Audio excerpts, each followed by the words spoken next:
The third area of support is having a community or network. And there are a couple ways you can do this. One really good way, and you might even think of other ways, but one really great way is to go to book signings, go to events with authors, and meet authors, and start to just move in those circles, because authors help each other, and people are very generous, and you'll find that you're generous too, as people are generous to you about helping each other with opportunities, helping to promote each other's books. And it's never too soon to start to do that. You can also email your favorite authors, and when you read a book you really like, let them know about it. As you do that, you might be surprised at people actually writing back. They won't all write back, but some of them will. And especially if you're really specific and really genuine and authentic about what it is about their book that moved you, you may find a conversation starting, and before you know it, they might be somebody who's willing to read your book and maybe write a blurb for your book. Amy Tan, she wrote a blurb for our book, Ultimate Guide to Transforming Anger, which is wonderful to get a name like that that's someone that people know. So think about how you might be able to get a blurb for your book.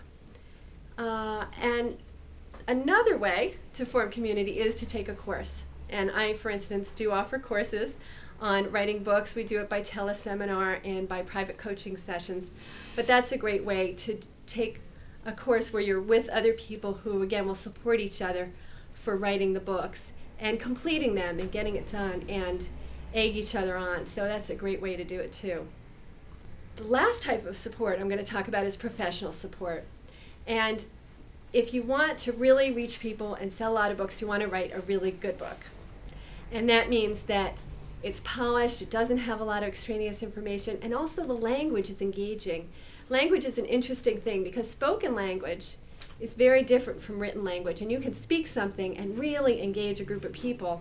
And then when it's transcribed, people go to sleep because you're using words like was and is and has, and that just doesn't work. You need exciting verbs when you write the written word to really engage readers and engage people.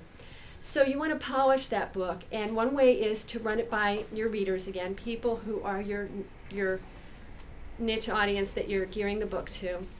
Another way is to run it by a professional, and I strongly suggest doing that, an editor. There are a bunch of different types of editors, and I would run it by an editor. You might want a book coach who's going to also help you if you reach any rocky areas or have any questions about organizing the book or really how to gear the book. This author that I spoke to this morning, for instance, was trying to figure out who his audience was, and he kept going back and forth, and you could read that in the initial chapters he'd written that he wasn't really sure. Should I pick these people or these people?